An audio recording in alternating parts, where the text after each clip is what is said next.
$100 MBA show. Whether snow, sleet, or rain, we will deliver a 10-minute business lesson to you every single day with our daily 10-minute business lessons for the real world.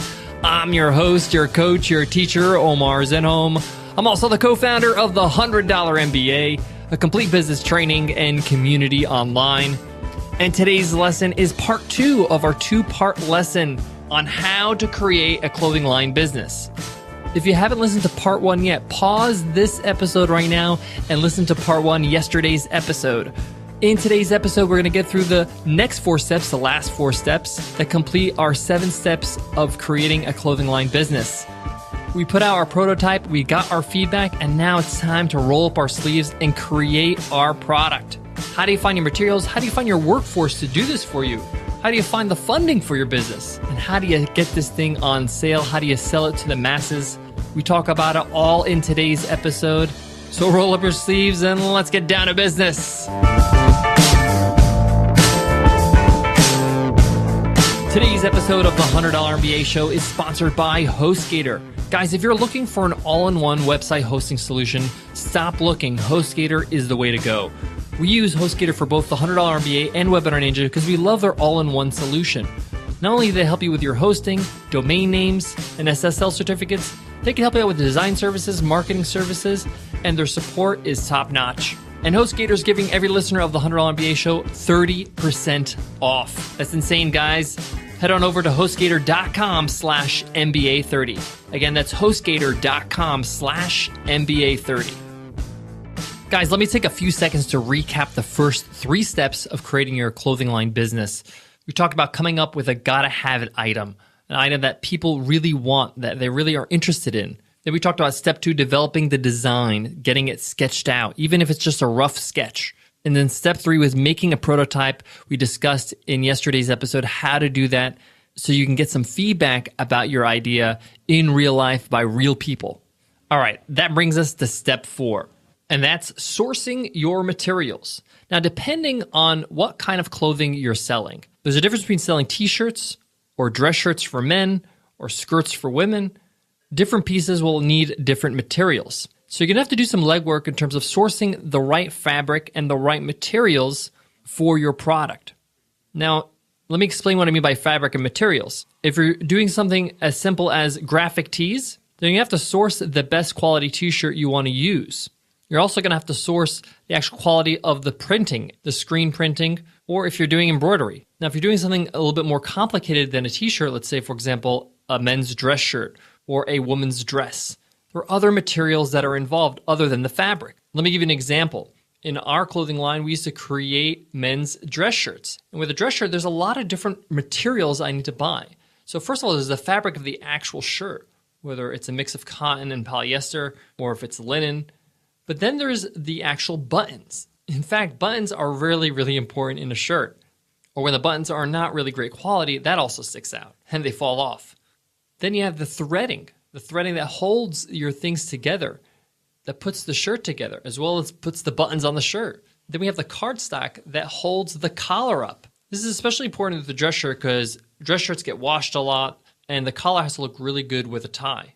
This is also applicable to cuffs. So as you can see, it's not just fabric. There's other things that you have to source. Now, when you're first getting started, you don't want to order thousands of pieces. My opinion is to order a few pieces, 20 pieces maybe.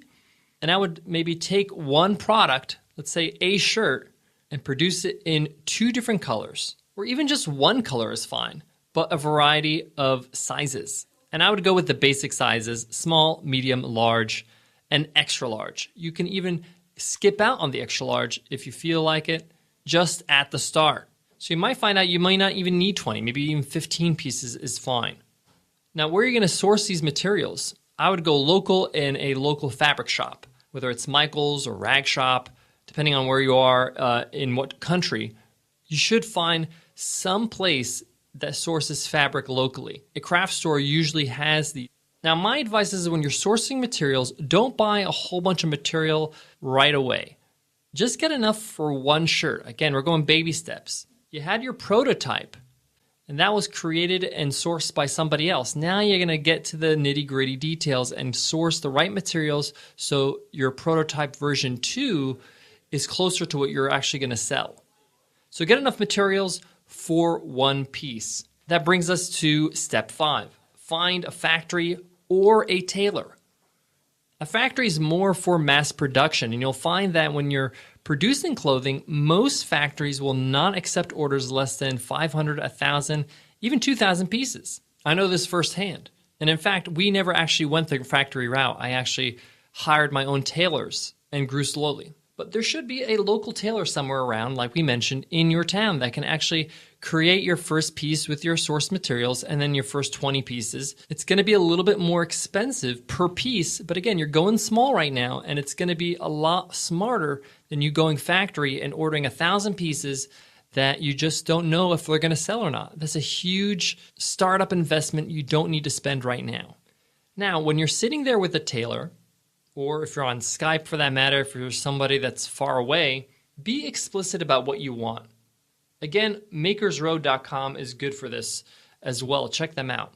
So at this point, you have a real product. It's not a prototype anymore. You can actually sell these shirts or sell these items of clothing. But before you sell, you got to start building your business.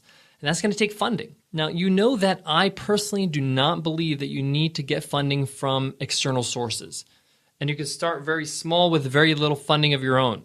So savings is ideal here. And remember, you can just start creating enough to sell to make a profit and reinvest. You may also want to look at crowdfunding or Kickstarter.com and see if you can kickstart or crowdfund your products. Now that you have some products that are real, you can put them on, you can model them, you get some other people to model them, you can take some video of them, and you can have people place orders or back your actual Kickstarter. And you can fulfill orders as they come in or after you're actually backed. This is sort of like a pre-order or a pre-launch. This is perfect for a clothing line business. But even if you don't go the Kickstarter route, you can start selling your few items, your 20 items, at a local flea market, at a local trade store, or even just online with a website. With WordPress and Magento, there's so many ways to create websites.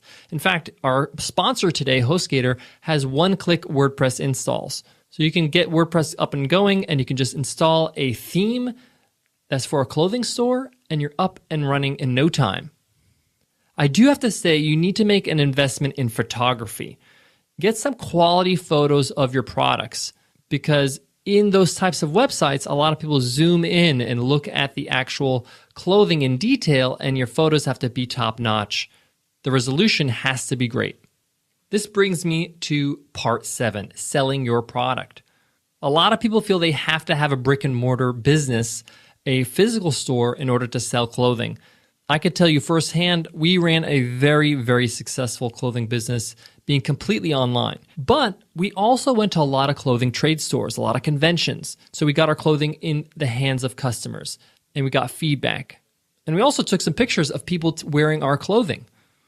Also, wholesalers and small boutique shops go to these conventions, and they're looking to find new types of clothing to add to their stock, to add to their store. So we've made a lot of sales just off other stores that want to use our clothing, that want to sell our clothing. Obviously, we gave a bulk discount because they're buying wholesale, but it's a great way to get our clothing into the market. You can also go down the Etsy route. Etsy is a great marketplace for creatives. Or you can even just start off with an eBay store. But starting a website is so easy these days that I highly encourage you build your own real estate, your own store online. Guys, I got more on today's topic, some things you need to consider when it comes to selling clothing that I want to share with you. But before that, I got to give love to today's sponsor, HostGator. Guys, yesterday I was creating a new website. Luckily, we use HostGator for our web hosting, so I was able to install WordPress with one click. It happened within seconds. And I was able to install a theme really quickly and create a whole new website for Webinar Ninja's support documents. So our users can look up articles and learn how to use the software. It was pain-free. It was amazing. And because I host with HostGator, it's all included. And it was pretty self-explanatory. I didn't even have to ask support to do anything for me. But if I did want to ask support, they're available 24/7 via phone, chat, or email. So whatever time it is during the day, if I need to reach out to make some changes to my website, make some upgrades, buy a new domain name, HostGator is there to help me along the way. And best of all, HostGator is giving a massive discount to all listeners of the $100 MBA show, 30% off web hosting. Just go to HostGator.com/MBA30 and save 30%. Again, that's HostGator.com/MBA30.